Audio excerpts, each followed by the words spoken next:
Good evening, everyone. Awajning. Thank you for joining us on the first episode of UNSUITED by a collaboration between the Grey Matter and IDEX Legal. We've been pretty aggressive and innovative with our marketing. So I'm sure you know who our very first guest is. He's on your screen right now.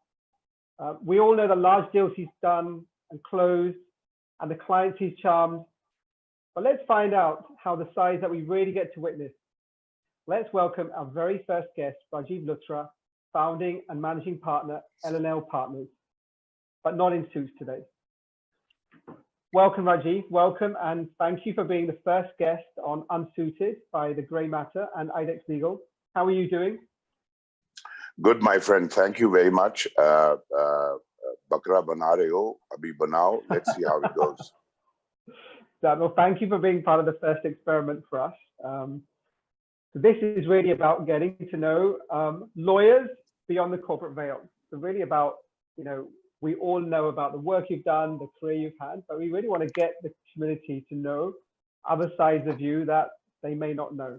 So, I'm going to start with you back at college, because you've told me some of the interesting stories of when you were at college and your entrepreneurial journey. So let's look at, where did Rajiv Luthra come about when he was college? So I'll just go a little bit before that to give you a little flavor. My father was in the Air Force, and he got transferred to many different cities, and I studied in many schools. So it did help me many ways in picking up, easier to make friends. It was much easier to deal with different sorts of people from South India to Pune, to Chandigarh, to Kanpur, to Jaipur, Delhi, of course. And so we kept getting transferred and moved around. And then finally, Dad settled down in Delhi. He took premature retirement. And I did my final schooling from the Air Force Central School in Delhi. Finished school, I dare say, not great marks. Nowadays, I wouldn't even get admission in college if I showed my school marks. But went on very quickly to get articled in a chartered accountant's office. That was my father qualified as a chartered accountant before he joined the Air Force. So he set up his CA practice with a friend, and I started doing my articles with him. And at a very young age, at the age of roughly about 16 plus, I'm one of the younger registered chartered accountants in the history of the Institute of Chartered Accountants, I believe.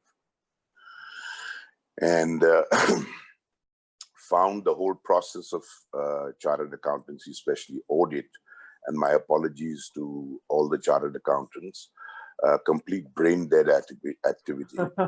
I just couldn't handle it.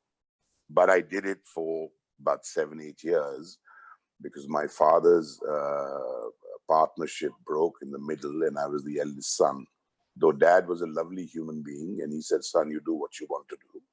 So I did various things as a youngster, tried my hand at many different things, and I was always wanting to do things that I enjoyed doing. For example, I set up, along with 3 other friends from school, an adventure travel company, pure adventure travel, called IDEX Expeditions. And that company we set up, and today I'm happy to tell you that it's in the top 100 adventure travel companies of the world, as per National Geographic. Thereon, I started working with a friend of mine who just returned from Japan, an Indian, who set up the Wimpy hamburger chain in India. He made me the first finance director of that company at the age of 22, I think I was. And we opened this restaurant where, of course, beef was a no-no in India. And I helped them figure out what a veg burger is from Bengali market and Shah Jahan Road, the Aloo Ki Tikki Wala. And we made the first veg burger, so to speak, of the world, and it's been very successful since, and some of you may have tasted it. Well, on that point, so I'll just cut you up there. So I used to come to India every year to visit my cousin, and we used to go to that Wimpy in Connaught Place, you know, because that was like the only place to go out. And I used to complain, going, why is it only veg? Like in London, we get meat. Why can we only get veg burgers? No, we got meat. You got meat, but mutton, but not beef. yeah. You got mutton, and you But got fish, and you got chicken, but there was no beef. Anyway, found auditing very, very boring. Shifted to tax. My elder sister, Rashmi Uday Singh, was in the revenue service and practiced tax. Enjoyed that a lot. It was good fun till about the mid 80s or a little bit later, 85, 86. The tax department started to get a little more corrupt than what I was used to, and it all became a lot about who you know rather than what you know. And also, I had rights of audience only up to the Income Tax Appellate Tribunal. I couldn't argue the matter beyond that, but I had no rights of audience in the High Court or Supreme Court. So I decided to do my law. I did my law at the age of 31 and set up my law firm in 1989-90 and started to grow the firm, and then realized that my knowledge of law was almost bereft, because I just mugged up from the books and passed the exam. And I'd never trained, I'd never interned, I'd never worked with a lawyer. So I decided to go to Harvard Law School in summer. I went for 7 summers to Harvard Law School and learned things like project finance, things like M&A, things like negotiation, things like even trial law, etc., more generic stuff relevant to the Indian system. And came back and would teach my guys and slowly built the firm to today where we are. I mean, I really started it virtually on a motorcycle and a wish. I had a small office in Ashoka Estate building, 1,500 square feet. We built that today we have roughly, I would say, about 60,000 in the same building, 4 offices, about under 300 lawyers and about 80 partners. And that's where we are. And was it mainly that thing about you wanted to appear in the court to argue a judgment? Was that the kind of driving force for choosing to get into law? Because you had no mentors and there was no one in the family that was a lawyer. So yeah, that's true. That's true. I started enjoying the whole concept of being able to contribute, because I found that as an auditor, I was just being, sorry to say it like that, apologies again to my chartered accountant friends. My younger brother is a chartered accountant, runs a CA practice, but apologies to all of them, including my late father. Auditing, I found, was you were only checking what the other person was doing wrong. You weren't adding any value in real terms. If you did 1,000 things right, it didn't matter. You did one thing wrong and there was a hit on the knuckles or more. So in there I found in law, it was like in tax, there was a little bit of creativity. There was a little bit of, you could give solutions, you could build things in. And what I enjoyed about law was that you could come up with solutions, and it was a different issue almost every hour. And luckily, being the head of the firm and the founder, I could choose what I wanted to do. The more mundane and boring stuff I could hand over to my youngsters. And what was it like? Because you also started at a very exciting time for the Indian economy, like the early 90s, when liberalization was kicking in. Obviously, India had got to a big economic crisis that forced the government to open the market, but then saw this whole wave of liberalization. So what was it like setting up a business, and especially a law firm, during that era? Firstly, law is not a business, unfortunately, or fortunately, it's a profession. Sorry to correct you, Vikas. Sorry, but no. It's become a business now, so what the hell? Yeah. So that's what everybody says. But I still believe it's a profession, and integrity and ethics is a very important part of it. So, sorry, your question was? I missed. It was really about what was it like setting up your own practice during the early 90s when the whole economy had just switched, markets had liberalized, Yeah, you've had yeah, all these yeah. reforms coming in. So what was it So like setting up a firm that time? I've got many awards, many magazines, various chambers and various others have interviewed me and said, what a visionary. I didn't know anything else. And I just happened to be there in 89, 90, and that's when India opened up. There was nothing known as project finance in India. There was nothing known as mergers and acquisitions. One of the earliest mergers and acquisitions that was done in our country was Coca-Cola bought Parley. And I happened to be Parley's lawyer for that early M&A transaction. And that sort of started to build things from one thing to the other. And I've even got an award from our former Prime Minister, Dr. Manmohan Singh, and our former Chief Justice to being a visionary international transaction lawyer. So, these guys also make mistakes. So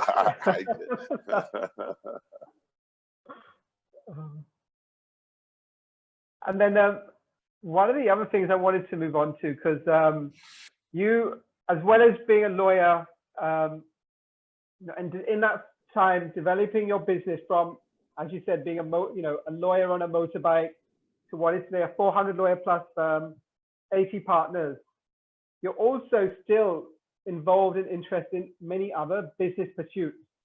Like you're part of the Ani Foundation with Amir Khan Kiran Rao. You were one of the co-founders of the Pro Kabaddi League. You're also on the Kovri Calling Project. How do you end up, as well as being a managing partner, also involved with such diverse projects?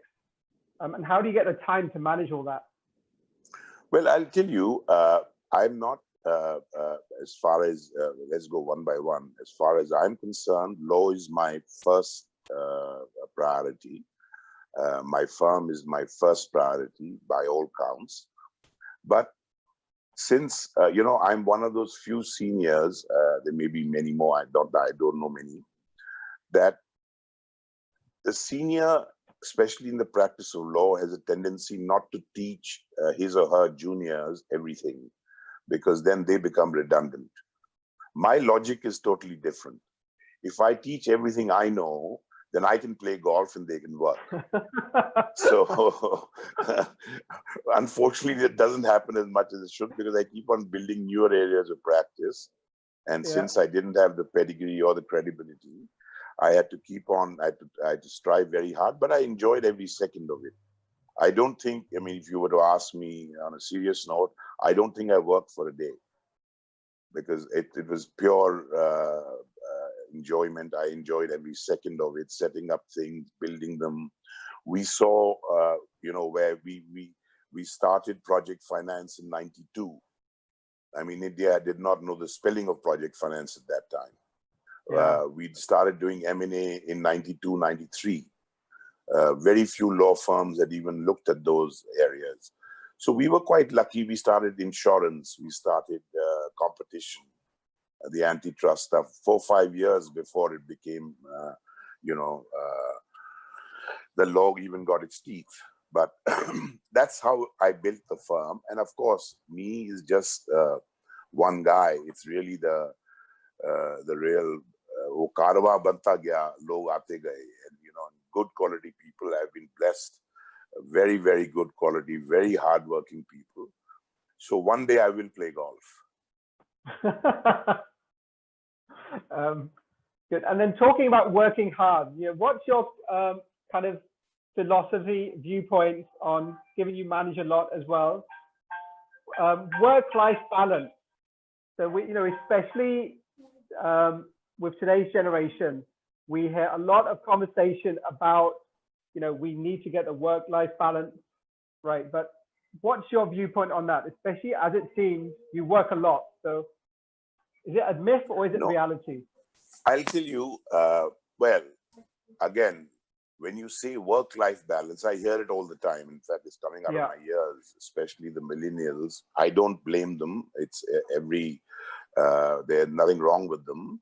It's every generation has its own set of quirks, and this lot also has them. The difference is that when you say work-life balance, it sort of tends to insinuate that work is boring and life is fun. If you found work interesting and fun, then you wouldn't need a work-life balance.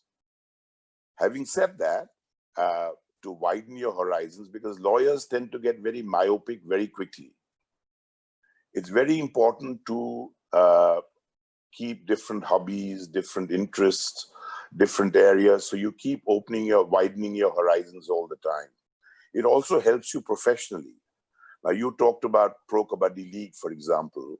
It was Mr. Anand Mahindra and Charu Sharma. Charu was a junior of mine in college, and a very, very dear and close friend. And we were thinking, I mean, Anand, etc., were thinking of setting up a football league and a badminton league. And I said, why don't we build something on an Indian sport? I won't tell you which one of them said. He said, why don't we do Kho-Kho? I said, that must be the most boring thing on earth. So Kabaddi was something I had played as a youngster in school.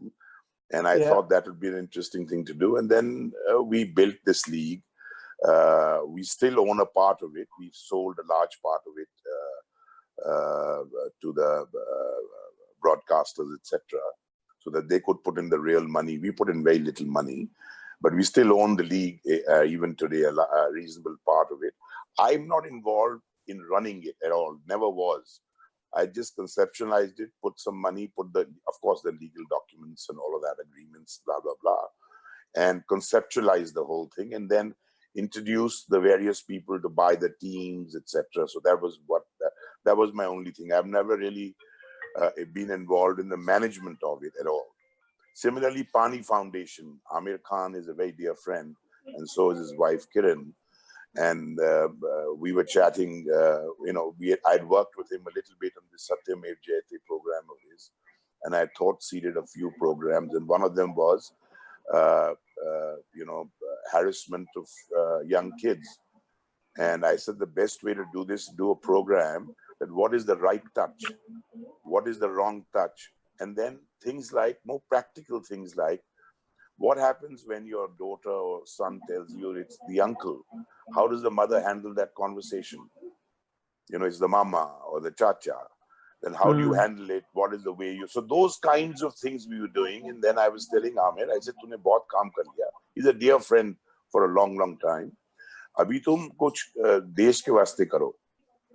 So water was a big issue in Maharashtra, if you remember, about 6 years ago. And so that's where it thought seeded, and then one thing led to the other. So we ended up creating Pani Foundation, which today has become a kind of a people's movement. My next sort of mountain to climb is to try and create a regiment in the armed forces for water management, so that every unit in the armed forces will have a water management regiment, or some officers and men, which will create and solve the problem with water. Similar thing happened with Sadhguru Jaggi Vasudev when we were talking about flowing rivers. And that's also our firm and me, we got together, we strategized that how we can make the policy for Government of India. We also worked with the Prime Minister and a few other ministers in his cabinet, especially the Environment Minister. And that's where we started trying to see how we can do that. And Sadhguru went from all the way from Coimbatore to Leh on this site to try and sensitize people on what is a flowing river. In fact, my two daughters, Sana and Arshia, at that time, I think they were 6 and 7 years of age, and my wife, who's a car rallyist enthusiast, actually went for a part of the way with Sadhguru. I just got the credit. And even in conversation with you, many on a separate point now, moving on from that many people know that Rajiv is quite a jovial character, very light, very witty, almost very different to the stereotype we have of what a lawyer is, which is should be stern and professional and not someone who's joking around and that. It's a very serious profession. How do you manage to keep that lightness about you, in a profession that doesn't seem to take it so seriously? You know, I'll tell you, I think life is too short to be just, you know, sucking at a lemon all the time. I think it's important to keep things as light. Well, if I have to be serious, I am. And believe me, you should chat with some of the people in my office. They can tell you that we don't recognize you, sir, type of thing. But if I have to, you know, and especially when I'm negotiating, etc., I'm reasonably serious. But I also put in a little lighter banter to keep things alive. I also feel, you know, I've been through a lot in life and seen many things. In fact, I've had a very serious accident just around the time I set up my farm. I got split in an elevator like a chicken in two. And twice the ice came. I was declared twice, but I would get warm again and then get back. And I've seen all that. So that also taught me that, you know, what is the big power we guys have? I didn't have the power to press the remote button to change the channel on television. So it got to that level. And then, you know, I mean, it's the longest story, but a wonderful, you know, I'd hate anybody to get accident like that. But that was such a serious accident. And I was, just to give you a quick snapshot, I was about nearly 94 days in hospital.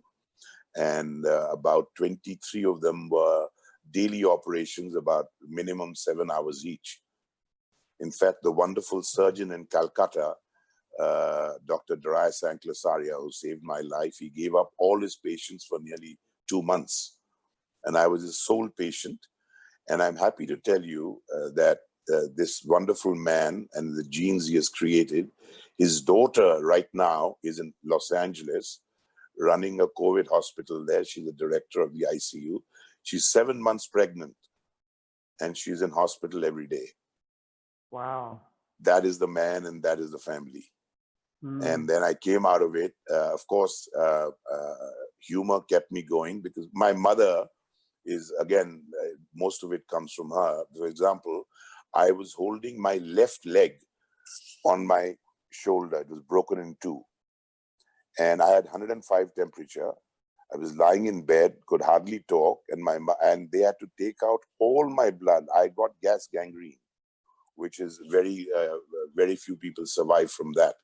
So they had to transfuse my entire blood in my body 3 times. They took it all out, put fresh blood in, took it all out, put fresh blood in. My mother walks into the room after my transfusion is complete and says, "Beta, ab tu mera khoon nahi raha." You know, so that, and my younger brother, who's a golfer, I had gone to Calcutta to play golf for 2 days. I had taken my golf set with me. Of course, the family back home in Delhi heard that I'd almost gone. So, you know, whatever flight they could catch, whatever slippers they were in, they got onto planes and came to Calcutta. And it was this was December. This was 8th of December, 1990, when I had my accident. And this was the golfing season in Calcutta. The East India Cup and the All India Amateur was being played at that time. And my brother is a gold medalist in the Asian Games and a really good golfer, but he hadn't got his golf set. So he arrived, my golf set was there. So he saw I was getting better or whatever and whatever is going to happen. So he went off to play golf and he won a few golf tournaments. And he eats a lot. So he walks up to my doctor one day, and the doctor's walking around. And I was, you know, lots of anesthesia, this, that. And he tells the doc, he says, "When will Rajiv start jogging?" So doc said, "Look, the next 5 years, he'll be a vegetable. Then 3-4 years, he'll be about to walk. And then maybe 10 years later, he'll jog." He says, "Oh, that is fantastic. He's never jogged before."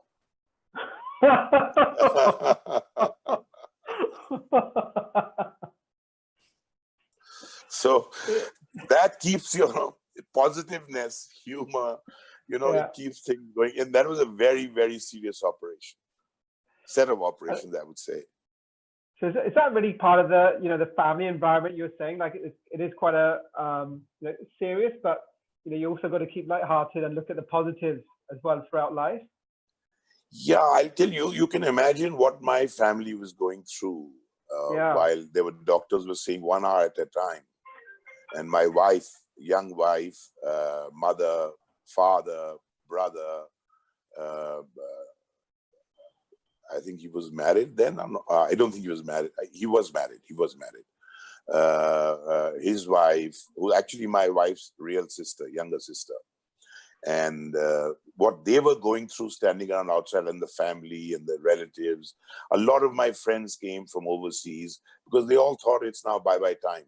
Yeah, yeah. And so that positive vibes, I think, kept the whole story going, in my view.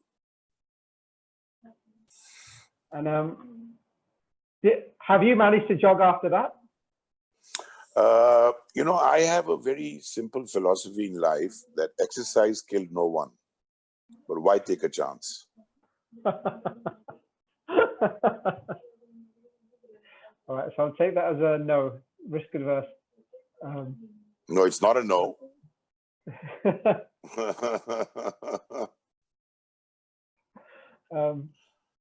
I think a bit. We'll ask a kind of a law-oriented question. So I really want to. So we're going through quite fundamental period at the moment, whether it's judiciary, lockdown, government. I really want to ask you, what kind of advice would you give to the kind of the judicial fix we're in right now with the backlog, etc.? What kind of solutions do you think we should be looking at as a kind of legal community to fix this whole persistent problem of delay in judicial decision making?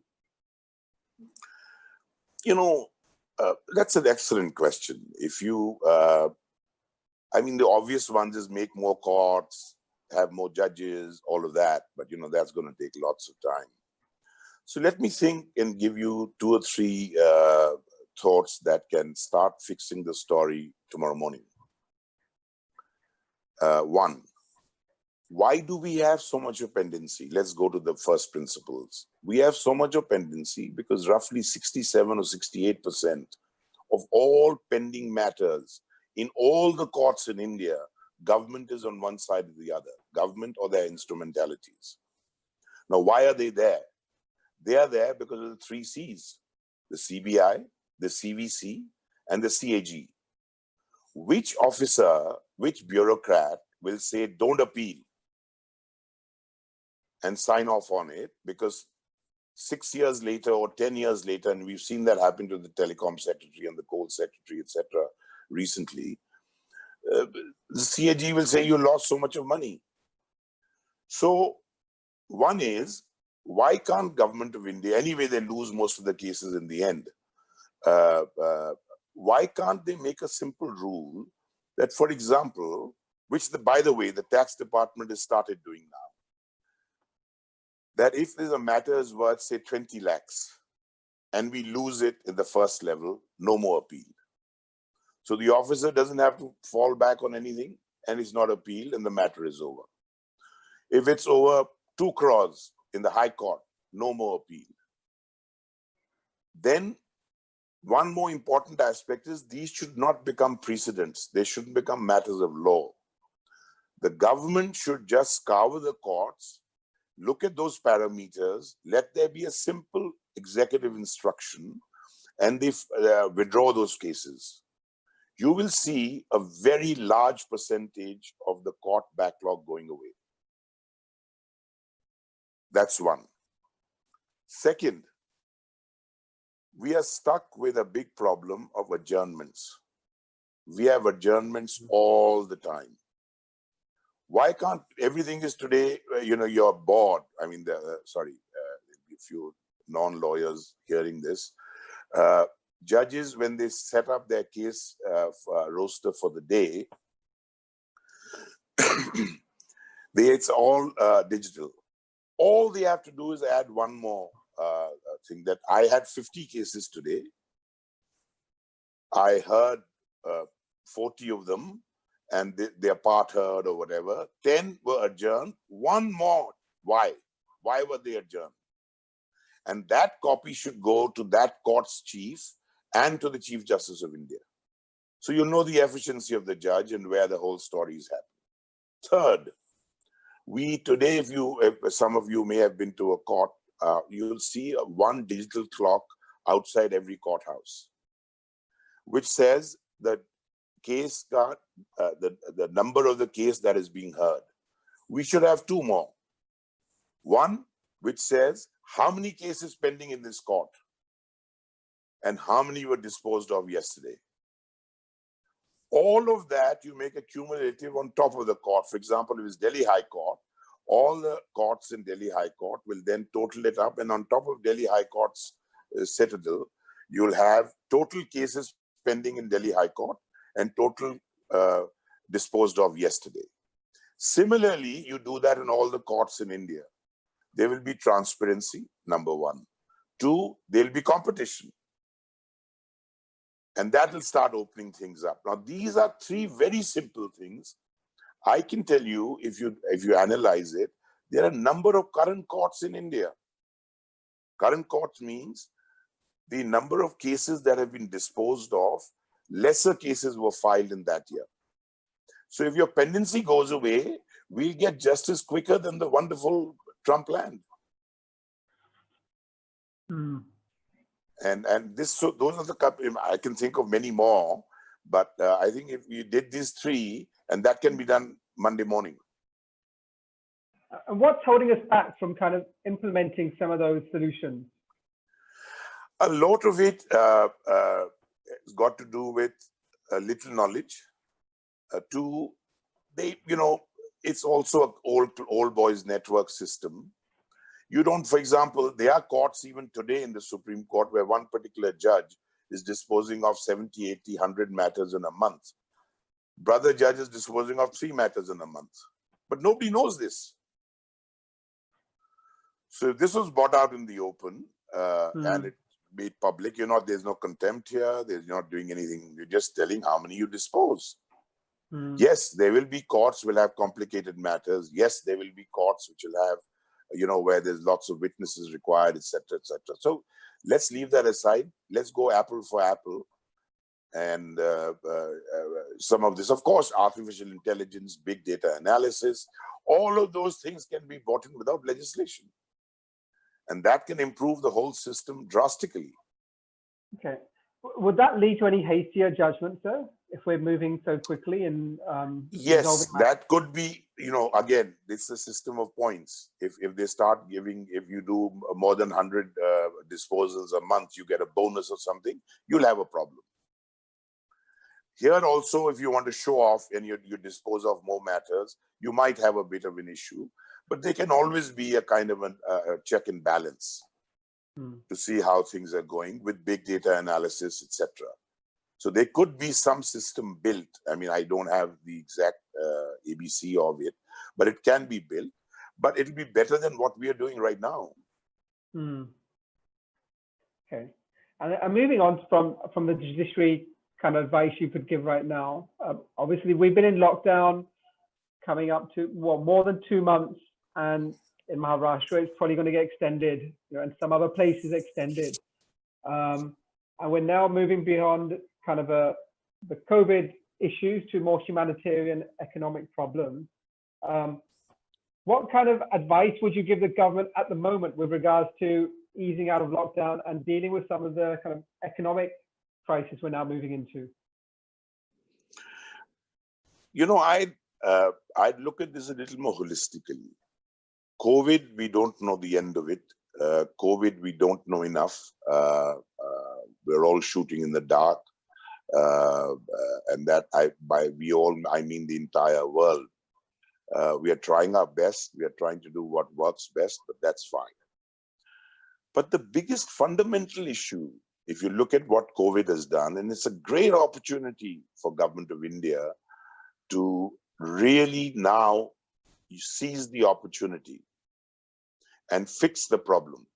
Now, what is the fundamental problem in India right now? We need good infrastructure. If we had good infrastructure, for example, we wouldn't have this so-called, I don't know why they call it migrant. They are our countrymen going back. Why do you need to build all the factories around Mumbai or Pune or Delhi? Why can't they be all over India? Because we don't have proper infrastructure. Now, To make proper infrastructure, you need long-term money. In the old days, we used to have the IFCI banks, we used to have the IDBI banks, we used to have the ICICIs of this world. Today, they don't exist. Today, you have 5-year money for 30-year projects. So, Government of India needs to figure out a way. One, of course, is COVID. We need, now, let me go back a little bit. Look at what America has done. Not a great country to follow, at least as far as I'm concerned. But they've given 12% of their GDP as a largesse. They're giving salaries to the people who are jobless, etc., etc. Germany has given 16%. France has given 11%. Singapore has given 9%. Now, India, we have said 10%, but if somebody, I don't trust most of the economists of this world. They have their own views. But somebody said actually it's pretty close to 1%. Now, to do 10%, we need about $280, $290 billion. Does India have it? Maybe we do. Maybe we don't. Maybe there'll be a resurgence. However, we have $1 trillion, as per Government of India's information, $1 trillion of Indian money illegally lying outside India. You bring it back to India today, they put you in jail. Why can't Government of India announce that please bring as much of money as you want into India? We will ask you no questions, a bit like the election bonds. We'll ask you no questions. It'll be fully confidential. You bring in the money, 15% you pay TDS. So let's say there's $1 trillion. Let's take that as a round figure. $150 billion you get on day one. 35% you give it to the guy or girl who brings it in. 50% you subscribe to, not because I look like one, but I've nomenclatured it, subscribe to an elephant bond. This is a 25, 30-year bond, which will have a coupon rate of, let's say, 200 basis points over LIBOR. Most Indians will be very happy to bring that money back, have a peaceful night of sleep, and not have to send their nephews and nieces to Dubai, Singapore, London, and have 200 basis over LIBOR. Now, this bond could be, now if you leverage that, you're looking at roughly $2 to $3 trillion of long-term money, and that takes care of all your infrastructure development. $285 billion give to COVID. Give it tomorrow, once the money comes in, I mean, and you're done for. I mean, it solves a whole lot of problems, and it takes care of, there's long-term financing in India, which is a big, see, look at America, it was eagle bonds. Why don't we have elephant bonds? I mean, what is the problem? Look at Europe, look at Japan. All these countries, look at Korea, they built infrastructure with these long-term money available. Now, we need to do that, and sooner the better, is what I would say. Do you think we will? I mean, is the government really kind of inclined to do that kind of move? I thought about it. See, there is a, I mean, I'll put it on a lighter note. Our Prime Minister did say 15 lakh rupees har ki account mein dalenge. We haven't got a rupee. I can talk for myself and you, Vikas, because if you had a rupee free in your bank, we'd be talking different. Second, he also said, "Achhe din aayenge." But luckily, he never said when. So today, what will happen is that the main voters, the poorer ones especially, will say, "Ye Amiron ne sab badmashi kiya, abhi inko maaf kar diya." I would, if I was the Prime Minister, I would say that, look, when I said those "Achhe din aayenge" or 15 lakh dunga, I was Prime Minister for the first time. 5 years I have spent trying to, and he has tried, no doubt. I have tried to bring the money back, etc. But there's so many international laws of FATCA, KYC, exchange of information, which is all a fact. It's not a figment of anybody's imagination. मैं नहीं ला पाया. अब मैं इनके पैसों से आपके लिए बिजली घर और आपके लिए सड़क बना रहा हूं. Maybe it would work. Okay. We're gonna, before we move on to some of the lighter round and I get my interrogator in, I want to ask you one question that you're an adventurer at heart. I think you mentioned about the adventure company you set up as a kid. What is the next adventure for Rajiv Luthra? I'm very, very convinced that if India has to really get to the next level, we need to set our education system correct. We need to really, we don't have enough schools, we don't have enough, I mean, it's a nightmare to get a nursery kid's admission. It's a nightmare to get into a good college. It's a nightmare. And you know, all this nonsense of, and the number of people we are throwing up to go to higher education every year is mind-boggling. Roughly 18 to 20 million. Now, we are not producing that many colleges. Yeah, we're not producing. So we have to use technology. The whole digital learning, e-learning. So I'm on the board of a couple of colleges, board of governors, and also a curricula. For example, in law, nobody teaches you stress management. Once you become a lawyer, that's your biggest problem. Nobody teaches you international intellectual intelligence. Nobody teaches you that. Now, to use intellectual intelligence with a judge or with the arbitrator or with your wife or with your children or with your spouse, all of these areas are needed, but does anybody teach it? No. Because our entire education system is based on, you know, probably the Industrial Revolution, and we haven't changed very much. Yeah, yeah. So that needs to change, and we need the way we disseminate information. Now, of course, if you see now with the 60, 80 days of shutdown, e-learning has gone crazy. My two girls are going nuts trying to e-learn. Most of them switch their damn videos off and sleep. But so do I. but e-learning, then has the government thought that e-learning, there should be a regulator? We should be able to issue e-learning degrees. Now, will the Bar Council or, you know, the various other bodies that look at this, the University Grants Commission, etc., they should be working on it real time. That's what I want to, you know, once I hang up my boots and get onto a different mountain, that's the mountain I'd love to climb. E-learning and transforming the education system here. Yeah, just transforming the entire education system. I'm lucky I'm on the board of governors of the Brij Mohan Lal University, which is a very forward-thinking bunch. And it's I would invite you, Vikas, when this thing opens up, come and visit the campus. It's actually mind-boggling. Wow. And our chancellor is Mr. Sunil Munjal, a very, very progressive man, and listens to all the new ideas. So I'm helping them with the curricula and all that. For example, I'm creating a system in 3-4 other universities also of patenting. One of the main ways universities like Harvard, etc., are funded is that they take a piece of the action from the patent. Why can't we do that in India? All our IITs, etc., they'd be, you know, free of all this interference, so-called, from ABC. They'll be financially independent, and they won't have to be sticking to the UGC, you know, 30,000 rupees salaries, etc., etc. You get the best professors in the world. You do you do. So all of that can easily be. So we are doing that. We are actually real time doing it.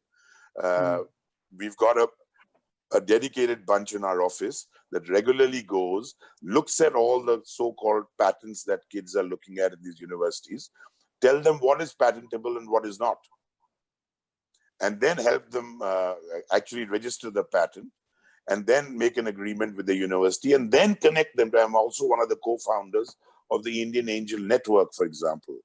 Then also connect them to the IAN.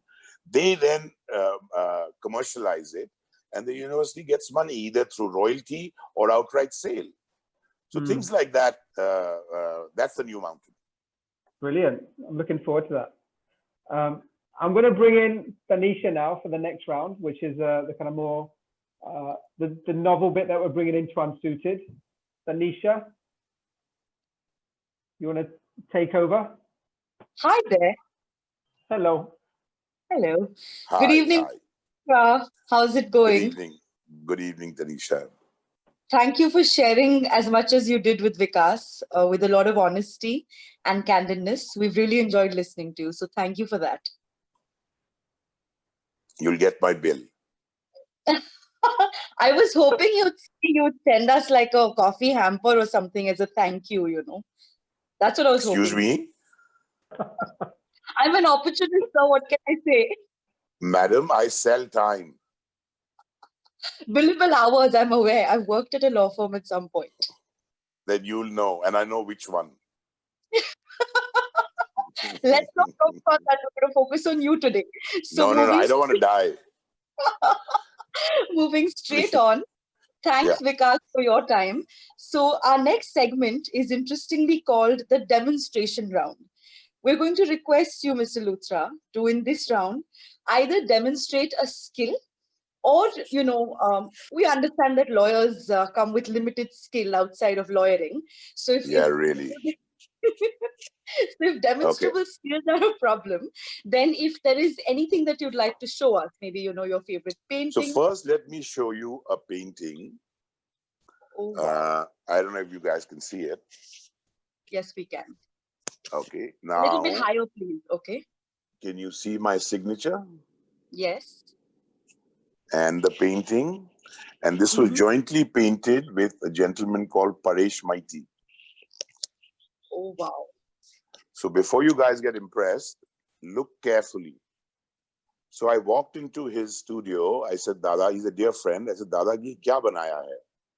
He says, ye ek ladki apna future husband ko dekhti hai, sochti hai. मैं कहा, Dada, tum to gada hai.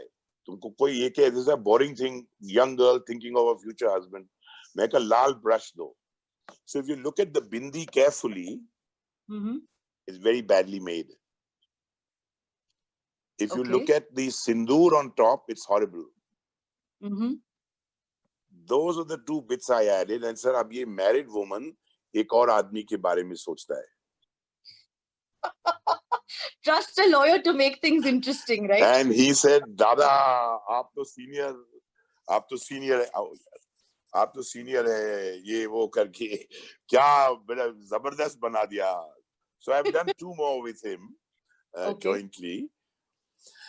And the second thing that I'll tell you, I'm one of the few, especially probably one of the only lawyers in India who's had an open brain surgery. I had an accident, and then in 2010,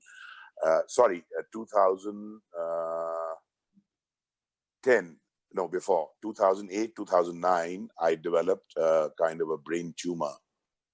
And it took about 5 years for it to, it's the longest story. So finally I had it operated in 2013 in Singapore. Quick bit, I'll tell you about that. Please. So one of the things, being a lawyer, I read up a lot about it. Of course, it was very scary. I had 2 little girls and a young wife, etc., etc. And it was a scary thing, and it's an open brain surgery. It's not an easy one.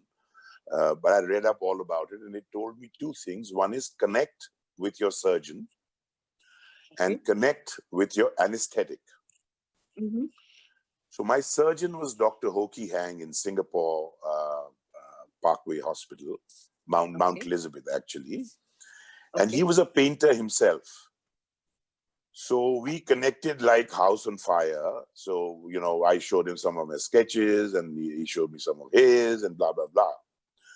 My anesthetic was a Chinese doctor, but trained in Scotland, which means zero sense of humor. I tried everything under the sun to get to her, and she was a big, solid, she was the nug. Everything was, she would just, just brush me off. About 5 days before my surgery, she discovered that I was a lawyer. She was the anesthetic to Nirbhaya. If you remember that poor girl who had that terrible problem. Absolutely. And she passed away at Parkway, at Mountie. And she was an anesthetic. So she started questioning me about, so what's going to happen now and this, that, and the other. So I was trying to explain to her. I said, Doc, it's a concept under criminal law. It's mens rea now. What was the intention? The prosecution will prove that they were murderers or rapists. The defense will say there was no intention and it just happened accidentally. Sure. So I was trying to explain to her mens rea. She couldn't understand. So then I told her, I said, Doc, when you put that butterfly in me and that anesthesia, I have about 45 seconds before I pass away. I pass out. So she said, yes. I said, during that 45 seconds, if I pinch your bottom, you have no recourse. No, you cannot pinch my bottom. I said, Doc, I'm not pinching your bottom. I'm just telling you that you have no recourse. So, trust you to make the law very interesting as well, right? When she was putting the butterfly, she said, okay, Mr. Luthra, you have now convinced me. Please, you can pinch my bottom. I said, no. I'm not pinching your bottom. My wife's waiting outside praying that I get better. I'm okay. So it was an 8.5-hour open brain surgery. So I'm one of the few humans who's had his brain touch actual oxygen. So like Superman built power slowly over kryptonite, I've also got some special powers. So I'll give you a demo. Light band karo. I'll just switch off. Yeah. I'll just switch off and I'll show you a little demo. But I'm going to have my youngster hold. Can you guys see me? Yes, you're very visible. There's enough light. Don't worry about it. Okay, just 1 second, guys. Sorry for this disturbance. No problem. Wow.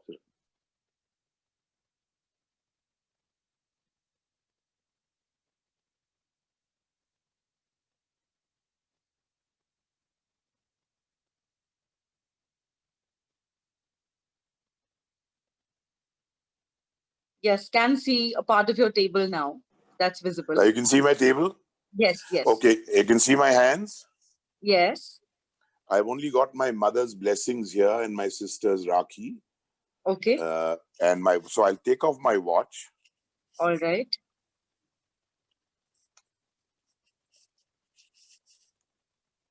I'm sure everyone's very curious to know what's coming up next. I sure am. So like Superman flies. Right. It's only been, not that many years. I'm still a toddler. Right. In terms of supernatural powers. And at heart. Well, heart, I don't know.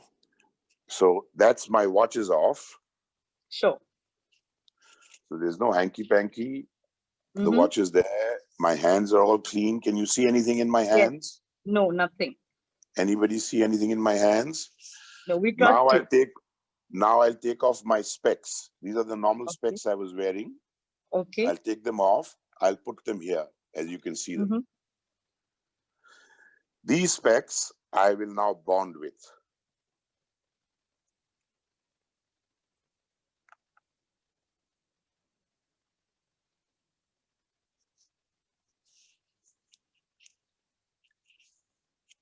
I have to bond with them still.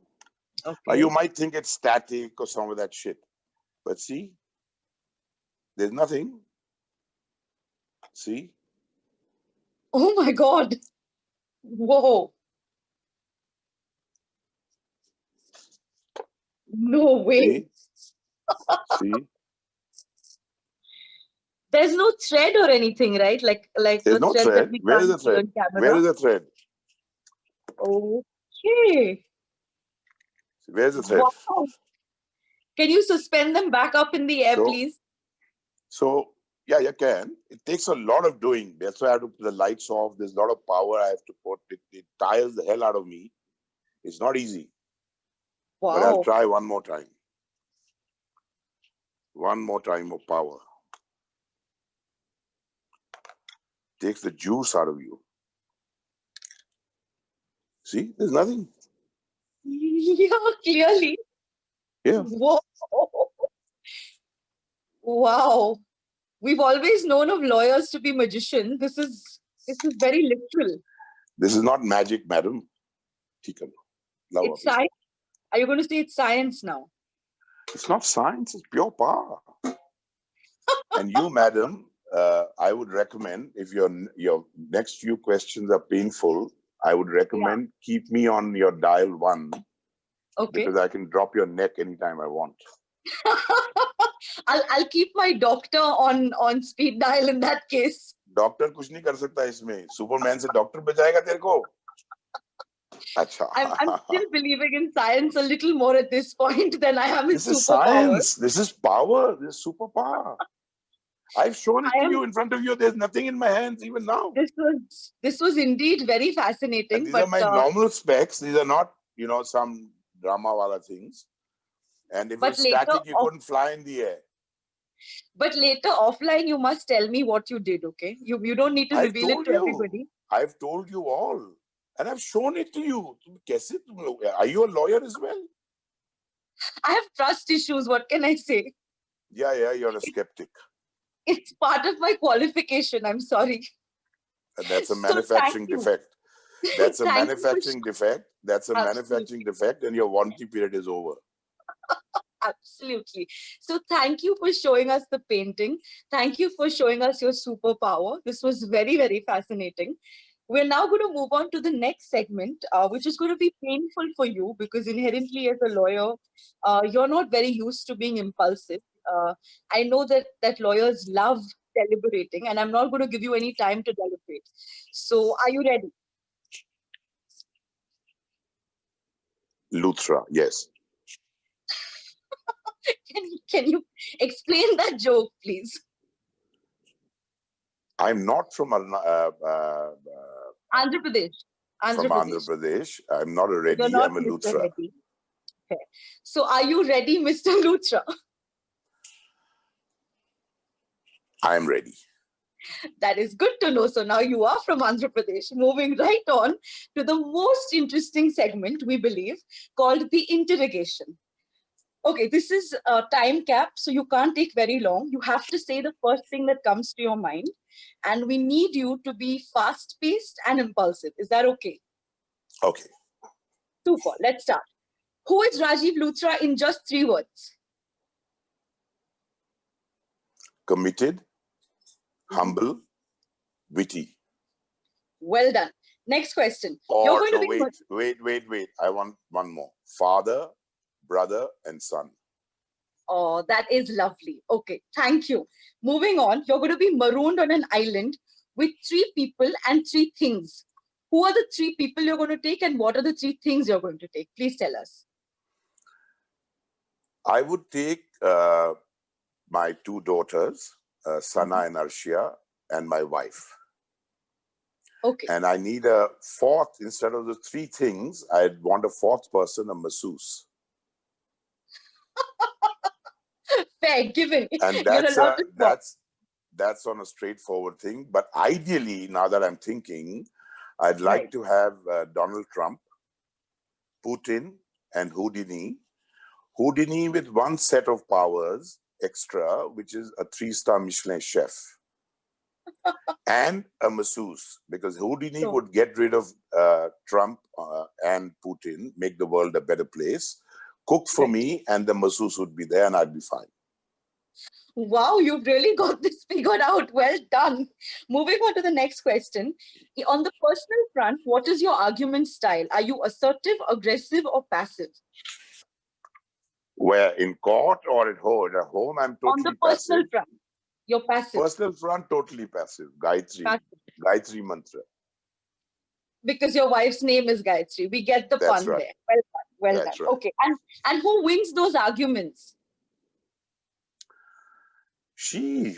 Hey, what do you mean? It's she always, never me. Just wanted to clarify. I was pretty sure it's her. Okay. Moving on to the next question then. Are you governed by logic or by your heart when you're making decisions?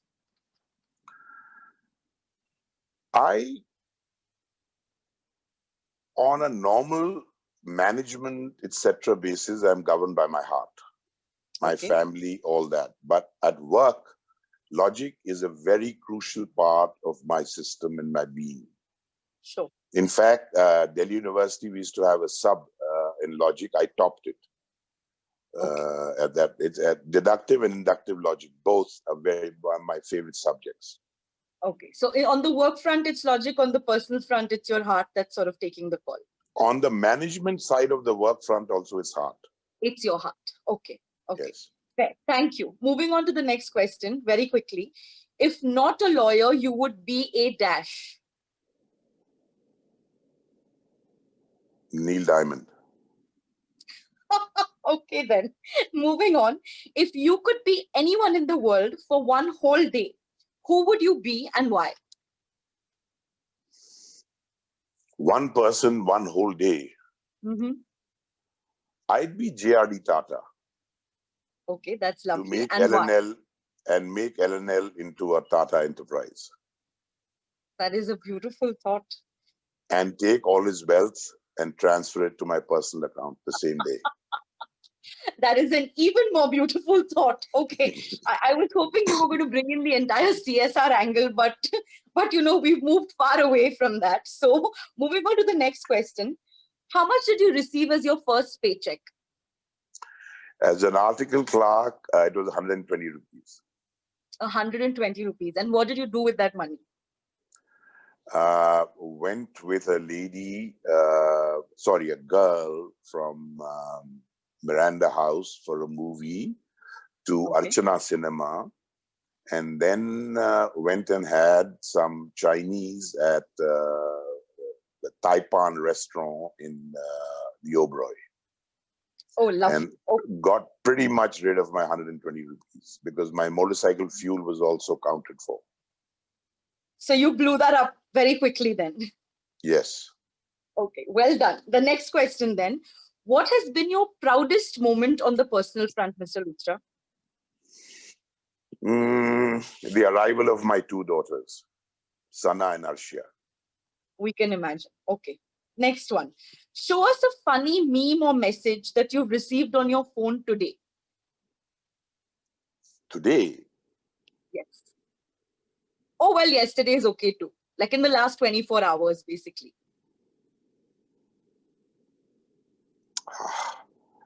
I've got one. This is actually the state of my mind.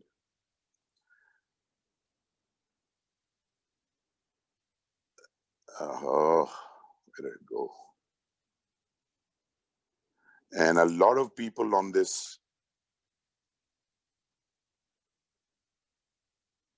webinar will identify with this one for sure. Okay, let's see. I'm just trying to find it. Sure.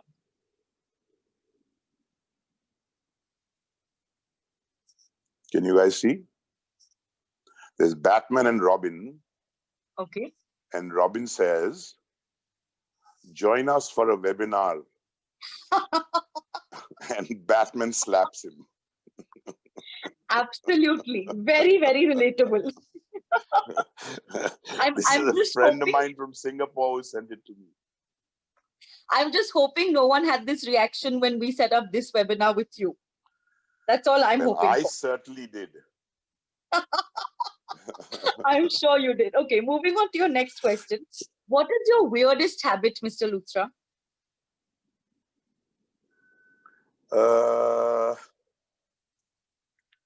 Weirdest habit. One second, let me get the lights on again. Sure. You guys can see me, I think? We can, but it'll be good to have the lights on. Please feel free. Yeah, I'll just do that. I think my weirdest habit would be that lights on, Karvai. I love to win both sides of the argument. Okay. Can you explain that a little bit? So if I'm winning one side, then I lose interest. Okay. Then I jump on the other side and win that too. Okay. So you're basically saying your weirdest habit is winning. Is that what you're saying? Okay, well done. Weirdest habit, both sides of an argument is not easy, but I create, and that's what helps me also professionally, because then I think of how the opposition is thinking. Correct. Or you're the able to opposing lend lawyers perspective. thinking. Correct. Yeah, so Sure, that's sure. people think it's a very weird habit, especially at home, because they say you're crazy coot, you're going nuts, blue in the face, arguing about this, and suddenly you've changed that completely. Switched it to the other side. Okay, well done. The next question, whom do you call maximum number of times in a day on a regular work day? Not right now. The lockdown is an exception. On a regular work day, wherever I am in the world, it's a young lady called Jennifer, my executive assistant, who's been with me now nearly 30 years. She gets about 17, 18 calls, maybe 15 calls a day.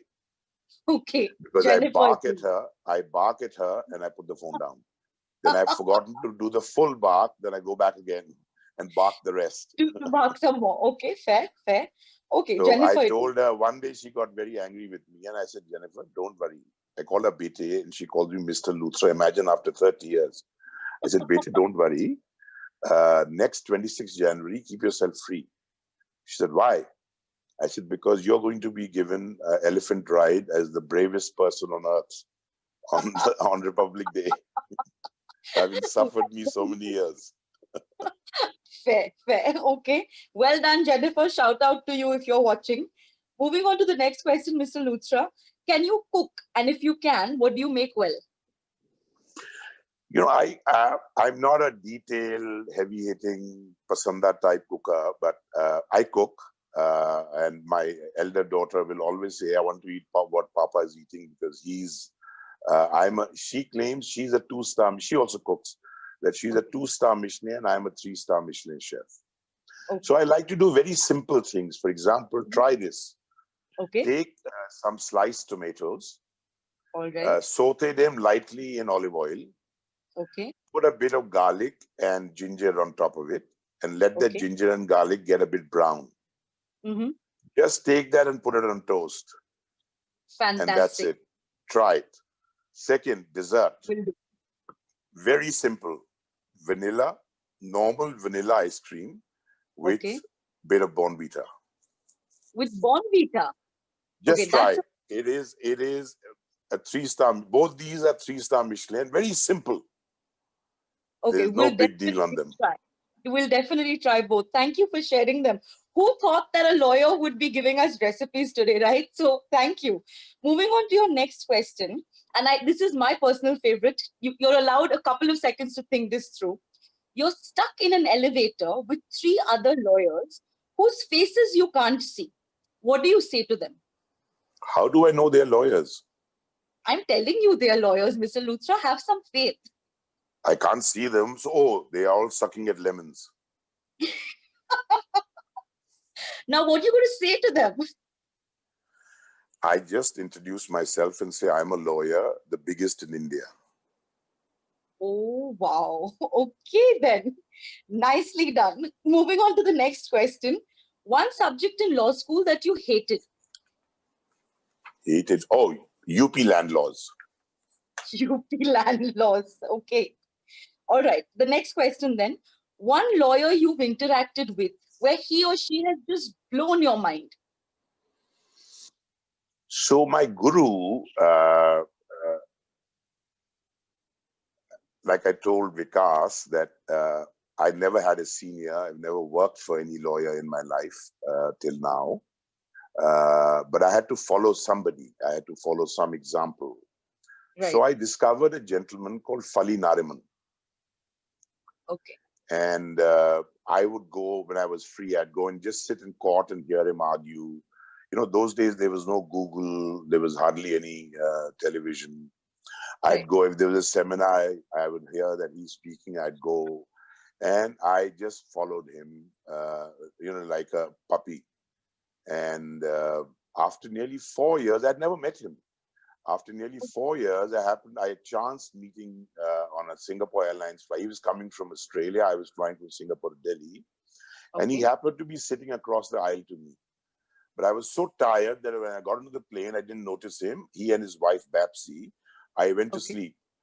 When I woke up, we were about to land in Delhi. And there I see Mr. Nariman. Then, of course, I went up, I chatted with him, and I told him that, sir, is my, you know, my guru, this, that, and the other. And he was very gracious. And so I said, no, let me carry your bag. I didn't let me carry your bags. "Main to chela hai, aap guru hai. How can you carry?" I didn't realize he had 4 bottles of whiskey. So, and I had 2 of my own. So, I have a bit of a bad back since then, but I carried it and we chatted. And then I got the chance of appearing, briefing him on a matter of one of his friends who had hired our firm.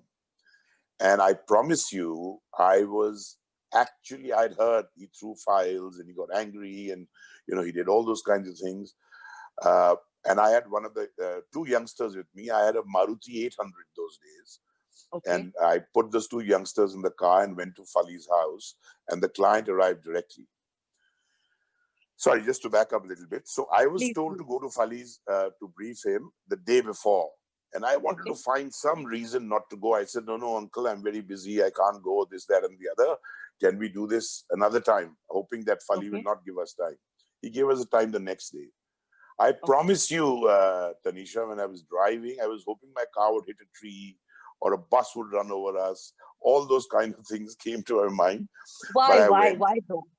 I was just shit scared of being exposed as an idiot. Because, he has such a larger than life persona.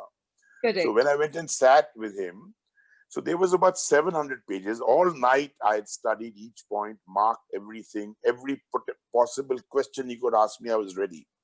But I was so nervous that he said, why are you doing this? Why are you using ICC, for example? Or why are you using ABC?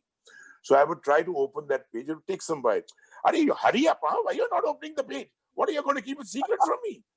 So 2-3 times he said it. Then I lost it. I said, will you wait a minute? It says 900 pages. It'll take me some time. He said, this fat Punjabi will eat me up. Yeah, please open. Then I'm happy to tell you, when we finished that and what pearls of wisdom I got, I came out and he came to the gate. And if there are lawyers listening to this or brief Fali, I don't think he's ever been to drop anybody else to the gate of his house downstairs. His chamber is upstairs. He comes to the gate, puts his arm around me and tells my client, who's a friend of his, that you are in a very safe pair of hands. I get into my Maruti 800, drive straight to the Delhi Golf Club bar, and we drink a whole bottle of whiskey. To celebrate the validation you received from Mr. Falinaran. So मैंने सोचा यार, he'll shout at me. My kids will go back to the office and say, Mr. Luthra is a piece of shit. Well done. So you're saying but he's an a amazing lawyer human being. Amazing human being. So he's and a lawyer you met who really blew your mind, is it? Yeah. The sharpness, and the way he'd pick up things and the way he'd give solutions, fantastic. That's great. Thank you for sharing that little snippet. Moving on to your next question.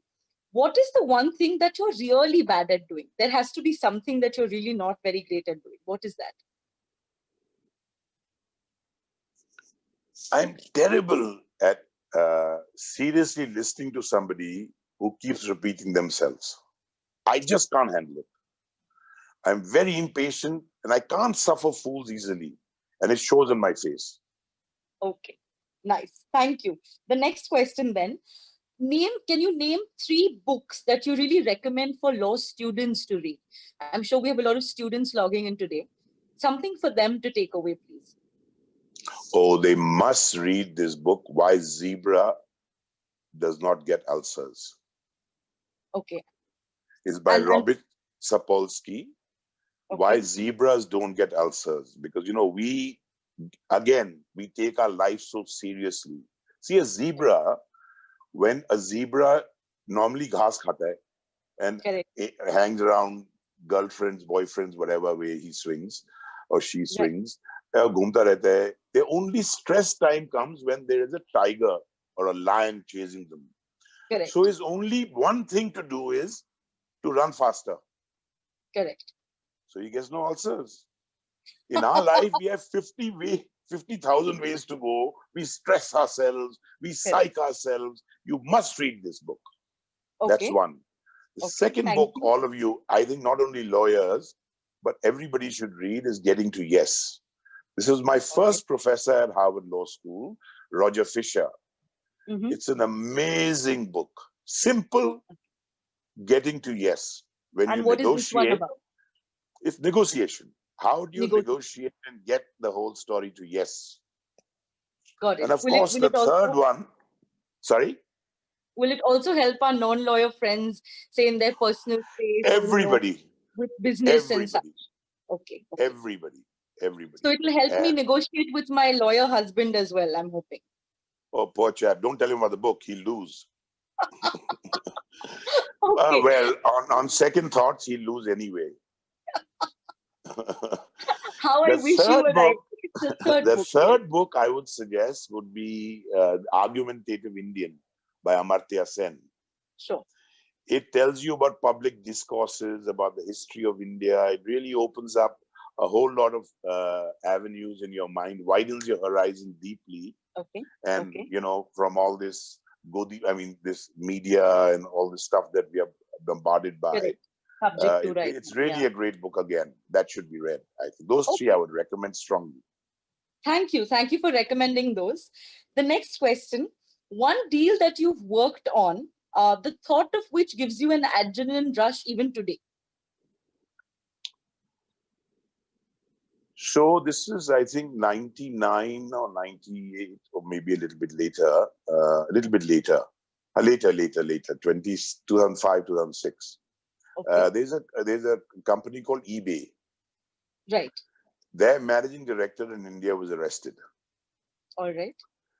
And I get a call. The arrest was on a Thursday. On a Thursday evening, I get a call from Meg Whitman, who was the president of the company at that time, saying that, look, my guy has been arrested. Can you sort it out? And I said, look, I'm not a criminal lawyer. In fact, to be fair to all, I hope my client is not listening, but I had never seen a bail application. Okay. Forget drafting one, forget arguing one. And the courts were closing on Friday. All right. So all the seniors, the God bless his soul, the Arun Jaitlys of this world, all of them were going out of town for their chuttis. Sure. Luckily, I had that stature and connect that I requested them to stay. And I said, I need you for 3-4 days. And they all stayed on. It was it was the first case under the new Cyber Act. Wow, so there was not much knowledge around. Correct. And we appeared in Patiala House for the bail. I promise you, I don't mind saying it to an open audience. I didn't know how to enter Patiala House. And I was the lead counsel. Oh my God. Anyway, read up the law, mugged it all up, went there, briefed Mr. Jaitley, briefed Dada Mathur, Dinesh Mathur, briefed Amarjit Singh Chandok, briefed Fali Nariman, briefed Harish Salve. Okay. And all of us went, and this whole galaxy in Patiala House, and it's unheard of.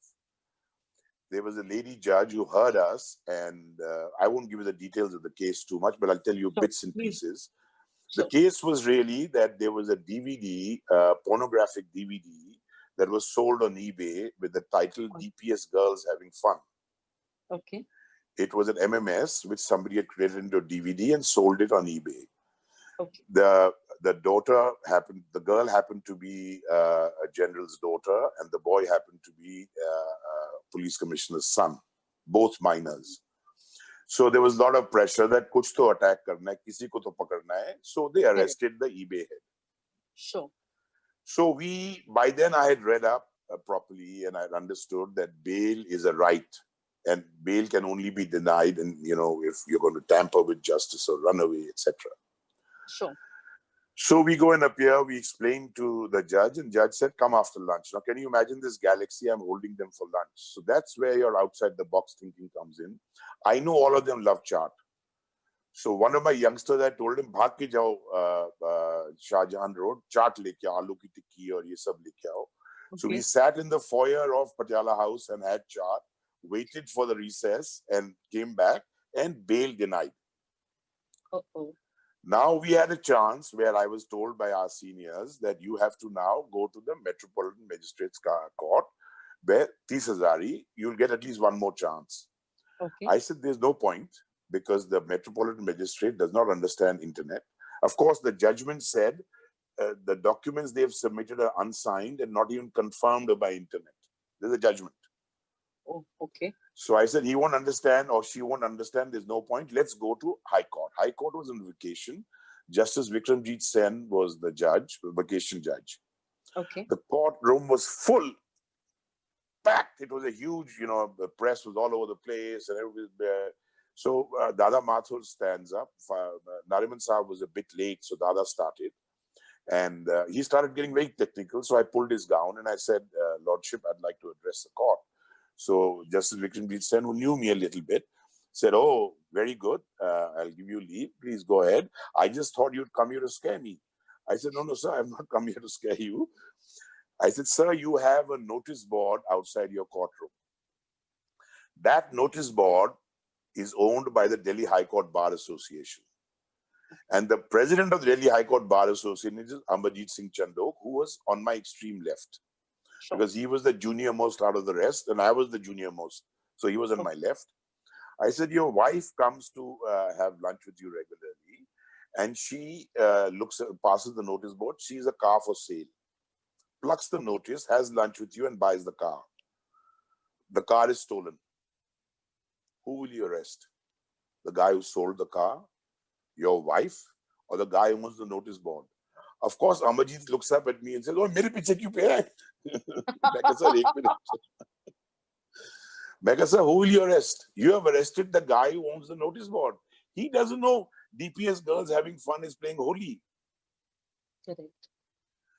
I said, secondly, sir, let's invite the investigation officer. Let him tell us if he needs any further questioning. Sure. If this guy can run away, he's an American citizen, and if he can tamper with justice. If answer is no to all three, I must get bail today. Bail, correct. Prior to that, all the seniors said it'll take 15 days minimum. That aise hi hota hai. That is one statement I can't stand. Aise hi hota hai. I said, hum sab vakeel hai, kahan likha hai 15 din? We got bail on Monday. Oh, wow. Nice. Moving on to our next question. Thank you for sharing that snippet. Moving on to our next question. What would you be like to be remembered as?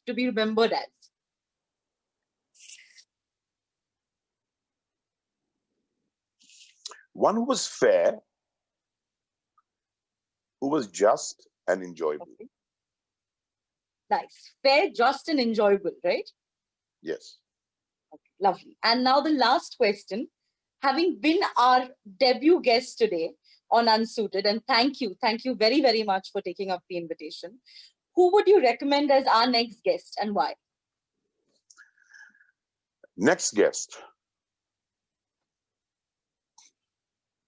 Zia Modi. Okay. And why? Zia is one of the more focused people. I've known her for nearly 35 years plus. Sure. And one of the more focused people in many, many ways. She's even focused when she's eating eggs, for example. But she's also, one of those people who loses time. I remember once she called me at 2:30 in the morning. And without saying, hi, Rajiv, this, that.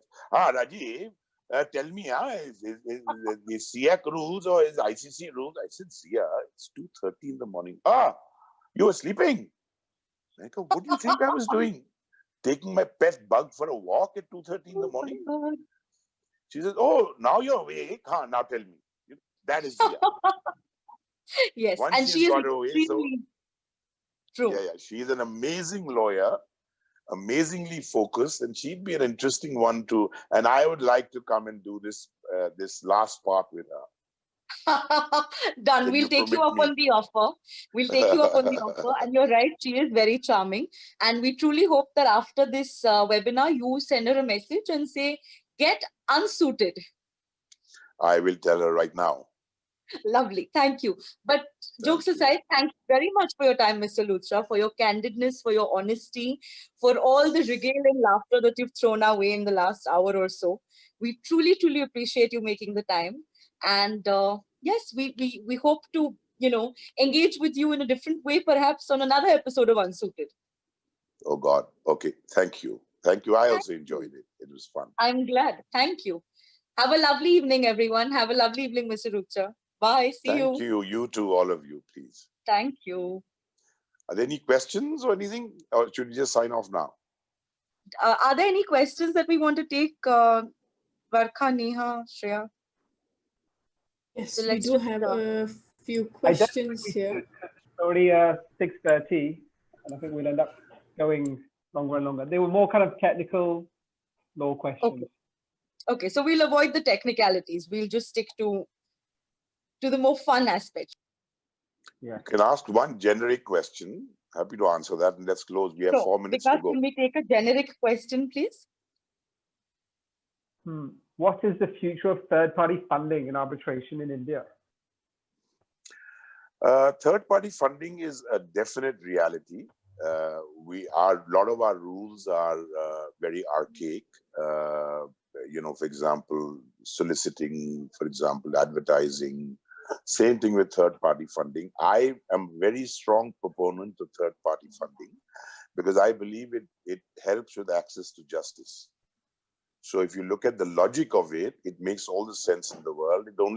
We need to have it with some checks and balances. So you don't have ambulance chasers developing. So there needs to be some balances for that. You don't have to have a lady who drops hot coffee on her thighs while driving through a drive-in and gets $5 million. That sort of situation, we need to have some checks and balances. Otherwise, it's a reality. It's going to come. In arbitration, it's almost there. Oh, brilliant. Super. Thank you for asking that. So I think that's all we have time for. And Okay. yes, thanks everyone for watching. Thank you, Mr. Luthra, for joining us today.